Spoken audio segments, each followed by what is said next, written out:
is Minda Wilson with Urgentcare. Today I'm very excited to welcome August Cruz, who's written a book called Stalker, which is available on Amazon. And the thing that's most intriguing about it to me, considering mental health is a very important issue today, is that he really goes into the mind of the stalker and gives you a feeling of what's like going on inside the person, as opposed to looking at it from the outside. August, welcome to the show.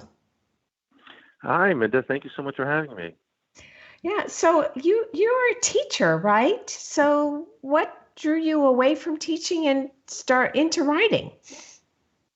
Well, I've always been interested in writing. I've always loved being a storyteller, and fiction has always been my preferred choice in terms of reading. And so I wanted to go into it, and I decided to throw my hat in the ring and see what could happen. And I wrote Stalker over the course of a couple of years after doing some research. And now it's out there. Why stalkers? Suspense is a genre that's always interested me as well. And I was looking over and reading over information about that particular type of crime. And I realized that nobody had really written it from that perspective. And I thought it would be an interesting way to draw the reader into the mind of somebody who becomes obsessed with another person. I got the idea from when I used to commute into the city, into Manhattan. I used to take the train every day. And, when you work a set schedule, like a 9-to-5 job, generally other people who have that same schedule, you tend to see the same faces on the train every day.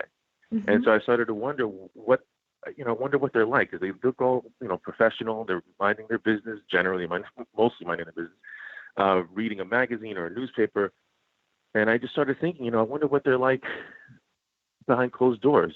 You hear these cases of serial killers and people who, when other people who know them are interviewing them, saying, "Oh, no, he was a nice guy. Such a nice person, so helpful, such a sweet person," and yet they have somebody chained up in their basement at home. So I thought I'd take that idea and concept and run with it. So what makes up a stalker? What creates somebody obsession in a person? What characteristics go along with that? Well, sure. In the readings that I've done and the research that I've done online, generally it's people who feel like there's something missing in their life, whether it's somebody taking care of them or a lover, husband, wife that they're now divorced or they're separated and they can't seem to fill that void. And so they start to obsess over that person. And then gradually it increases, and it starts with phone calls or text messages, emails, letters, to just showing up at that person's place of business or that person's home. Any unwanted contact, excessive, especially if it's excessive, can be categorized as somebody who's stalking. And these days, with the advent of the internet, it's so much easier to find somebody and stalk somebody, and they don't know that they're being stalked. How would you know? I mean, if you see somebody around, what are the signs that somebody's sort of interested in you more than they should be? Well, generally, if they're asking to always hang out, "Hey, what are you doing this weekend? Want to get together?" and you say no, and say, "All right, what about the next day?" That type of clinginess, Mm-hmm. That constant wanting your attention, wanting to hang out with you, wanting to spend time with you.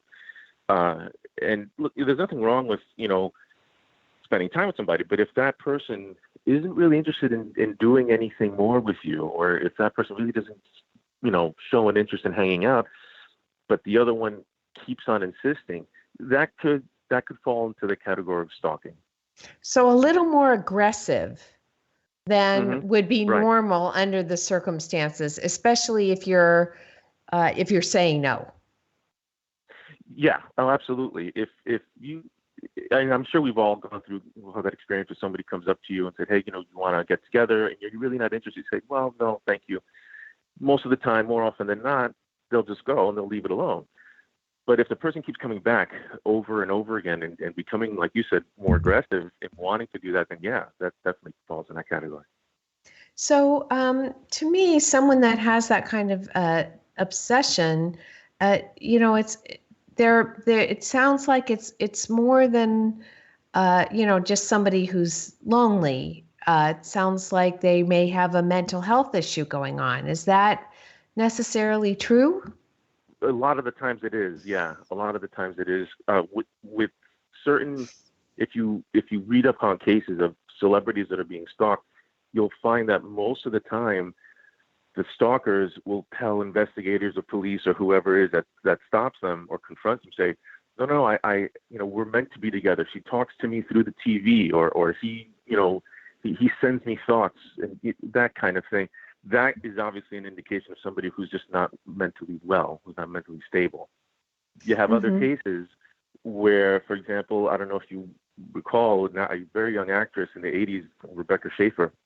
She starred in a show with Pam Dauber called My Sister Sam, and the guy became obsessed with her and drove out to LA to meet her. And this is back during the days where private investigators gave you that information that you paid for. These days they can't do that. They can't release person's address or phone number, what have you.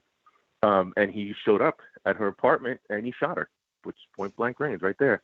Unfortunately, the young lady died, and when he was arrested and he was interviewed, he confessed to everything, and he just said that he felt that there was a connection between the two of them, and it led to her death, sadly. Does this does this show up in childhood? Are there early signs that somebody's heading in this direction? Not necessarily. There are cases where that I've read that the stalker, as a child, was very needy, somewhat ostracized by classmates because they were a little weird or too just. So sometimes that does happen. Other times it's just a case of somebody who, for one reason or another, just becomes fixated on a certain person and feels that there's something there between them, or that there can be something there between them that they want or need.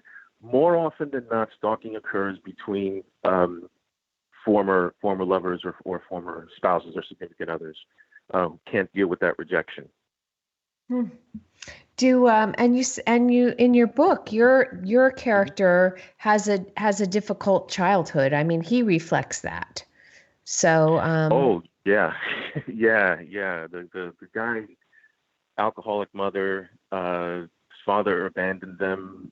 He has a really difficult time growing up. And that that really played into it. Yeah, and that translates into all kinds of interesting behavior that the customer, and then when he's in this customer service job, I think that exacerbates the Sure. And so people might put themselves in places where they shouldn't be just because they need connection or something like that. It gives them access to people. Do you agree with that? Oh yeah, absolutely. It's some type of contact.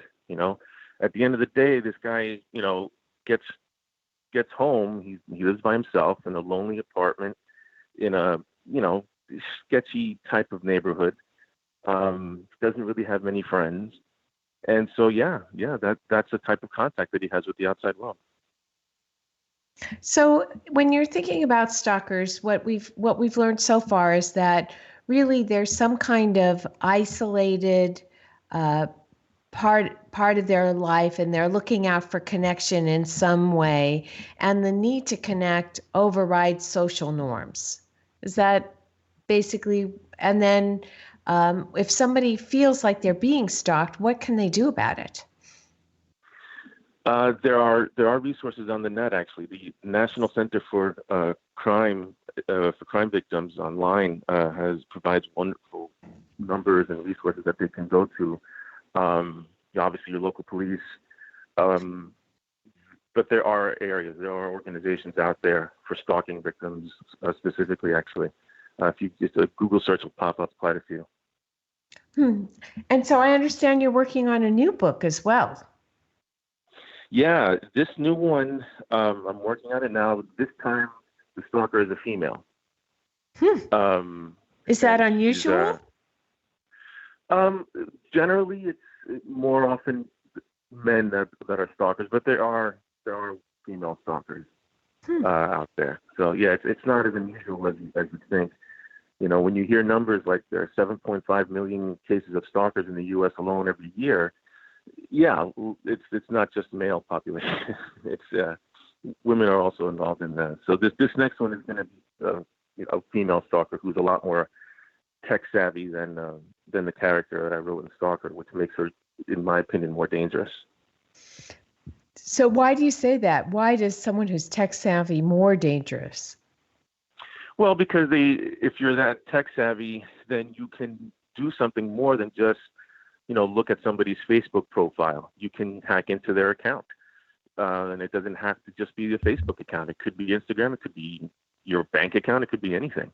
Somebody who's that tech savvy and has a dangerous obsession like that will feel entitled to go into your personal information, your emails, that kind of thing, cell phone pictures that you don't want out, that you have stored. Most people, they go to any event, whether it's a kid's play or a concert, they whip out their phones right away and start click, click, click.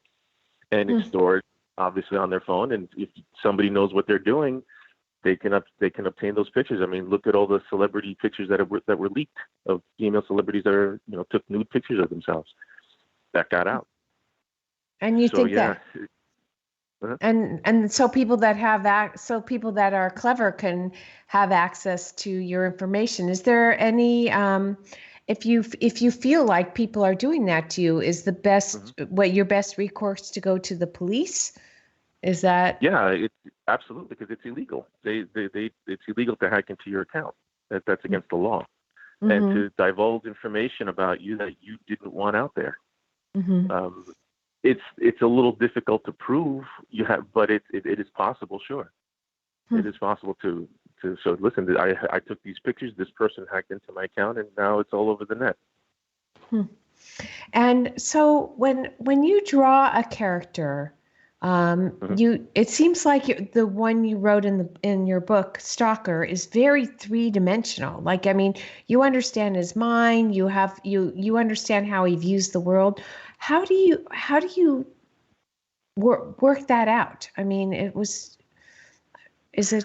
Well, when you're writing, you flesh out the story first in your mind. Some people do it on a storyboard. Some writers I know do it on storyboards.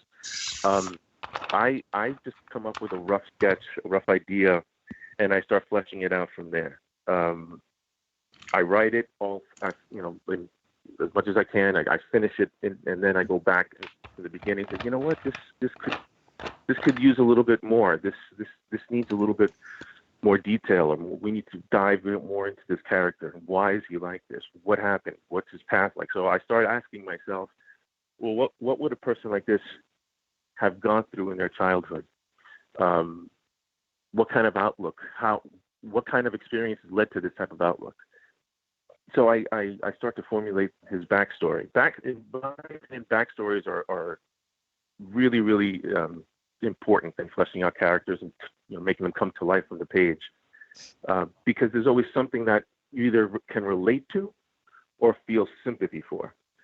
In this character's case, even though you're not rooting for the guy, you're not hoping that his stalking becomes successful, but when you start reading into his background and what his childhood was like, you kind of feel, you can't help but feel a little sorry for the guy. Like, oh, well, that's why. Now I kind of understand. It doesn't excuse it, but it explains that need for him to fill that void in his life. How do you think a stalker chooses their victim? That I always wondered about that. Well, a lot of the times, like I mentioned before, it's a former spouse or former significant other, and so they already know, who that. But in other situations, it could be a colleague, a coworker, somebody that you go to a bar with, or you see them at a bar, or you see them at a club, or you see them at a restaurant, or whatever. You see them alive. You see them living their life, or working with you. And so there are certain aspects of their personality that intrigue them, or just the way that they look at first, and then as they start to get to know this person, they start to realize, oh my God, this is exactly the person I want to be with. That's how strangers start. Yeah, but more of a lot of the times, significant numbers will tell you that it's Yeah, a but once you've been former married to significant other. somebody, I would think there'd be familiarity. So you know that their life their life isn't glamorous. Mhm. You have the experience of being with them or living with them or knowing their routine. So something, why someone you know well? I mean, it would seem less like a fantasy. And Mhm. Because when you break up with somebody, more often than not, it's not a pleasant situation. Mhm. And if you were married, you got to go through the divorce. People have such a fear of rejection and being alone or being rejected by somebody that they love or somebody that they respected or somebody that they wanted to be with. They can't handle that, and it kind of changes their patterns. So familiarity becomes something unknown to the person who is being stalked because they wouldn't do that. Well, if their heart, how they perceive that their heart is broken or they were rejected, they take it as, well, no, I have to get back in there. And so, yeah, that that person can't handle the fact that they are no longer with that individual. it sort of reminds me of there's an old movie with Glenn Close and Michael Douglas, Fatal attraction. where yes, where Mhm. they had an affair and she wanted more of him than he would give her. Yeah, yeah, that's exactly right. He was just did not want to do anything else. He wanted to focus on his family, and there's a powerful scene where she's just sitting there listening to Madame Butterfly on the record player, and she's just flicking the light on and off, just sitting, just staring, cold stare. And as the camera pulls in to her, you can see that hurt in that pain in her face of knowing that he doesn't want her anymore. Hmm. And but then so the rejection triggers anger and I guess obsession after that because she wants revenge even. Do you think? Sure, yeah, absolutely. It pushes her to that edge because I mean, to show up at somebody's house, Mm-hmm. it, and that's incredibly disturbed. So yes, it pushed her when he kept rejecting her, and changing his number, and she could not deal with the possibility of not having him in her life in one way or another until finally she just cracked, just completely severely cracked, and wanted to get him in her life by any means necessary. So if you're a family member and you feel that and you see that somebody you love or someone you're close to is behaving in this kind of way, where they appear Mhm. obsessed with someone or they're behaving erratically or strangely, or they're focused Mhm. on all their conversation centers on a person, what can you do? What should you do?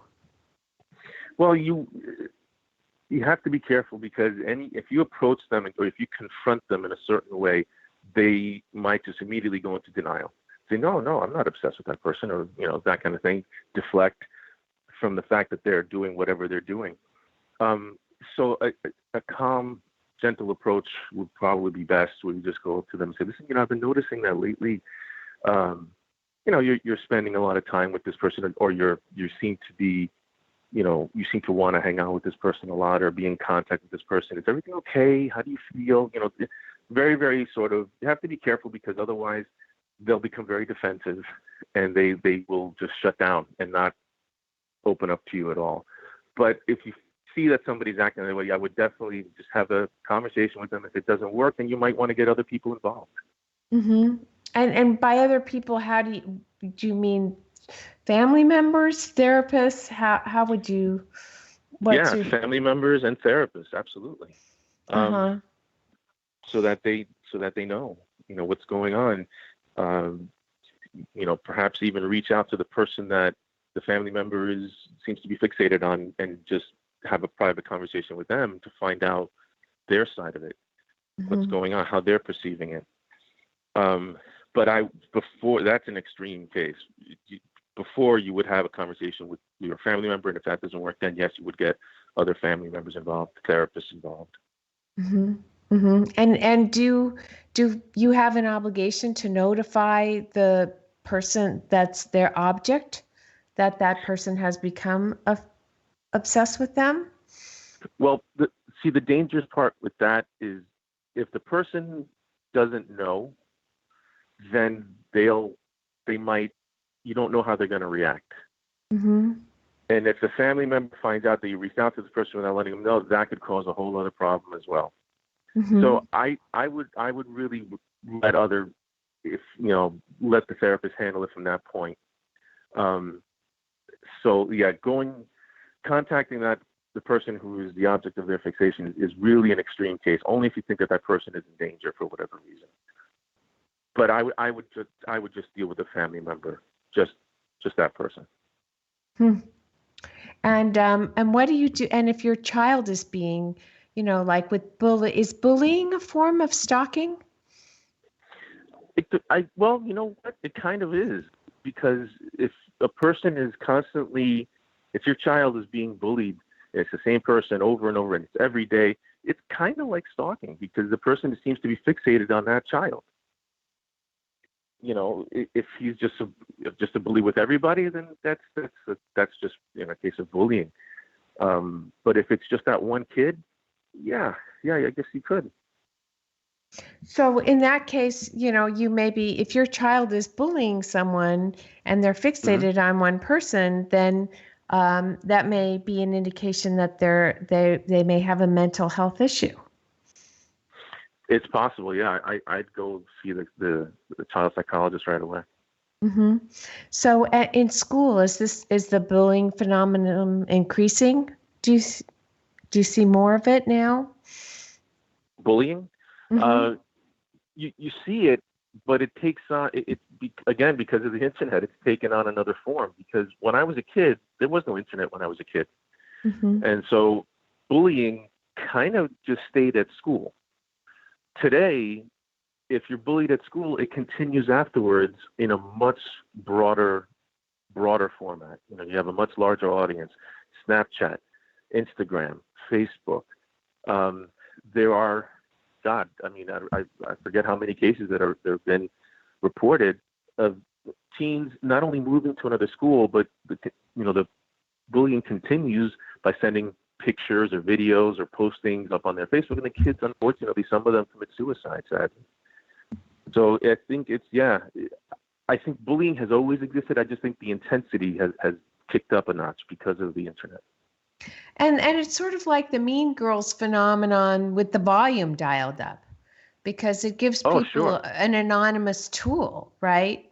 Mm-hmm. Mm-hmm. Yep. All you can create a fake account and start posting away. And so, yeah, it's definitely it's increased in that respect. I think the intensity is increased. So if you feel that if you're a parent and you feel that someone is taking advantage of your child, again, are you allowed to report to the school? Do they take action? Sure. Absolutely. You definitely should report it to the school, um, and get school officials involved. Get it down on paper. Make sure that it's noted in the school. Um, schools have a responsibility to keep their students safe, and they need to know about what's going on if that kind of thing is happening. So I'd like to go back to your more about adult stalking and go back to your book. I think one of the things Hmm. that people should realize is that the the the real excitement is that it's not just a thriller, but it really gives you an insight into how this can happen and how it can resolve. I think how the good, the bad, and the ugly of stalking. And so if people wanted to read your book, What would be the most important takeaways that you'd want them to get from it? Well, the most important thing I'd want them to know is that it's not a how-to book. Yeah. The takeaway would be to be careful who you interact with, be aware of your surroundings. A very dear friend of mine, he's an author by the name of Jack Ketchum. He's a horror writer. We were hanging out one time, and I asked him many, many years ago, I said, you write stuff that scares the hell out of people. What is it that scares you? And he said, people, just in general, not knowing what you're capable of. And that's the kind of thing that I tried to include in the book is, again, Ted Bundy dressed as a clown for kids' parties. And meanwhile, look what he was doing. To be aware, these days, again, with the internet, everybody seems to know where everybody is almost at every given point in their day. I'm going to the beach today, or, going on a school trip or what have you. It's all out there. So people know where you're at, which also tells them when you're not home. And that's kind of dangerous because you don't know what people are capable of. And especially if there was, in the case of Everest, my character in the book, he takes that, he watches for when the object of his obsession is not home, and he takes advantage of that to break into her house, go through her things, find out more about her, literally from the inside out. And so, the takeaway is to just be aware of your surroundings and who you associate with. My guest is August Cruz. His book is Stalker, and you can buy it on Amazon. And I want to thank you very much for coming on our show. Thank you again, Minda. I really appreciate it. This is Minda Wilson for Urgent Care.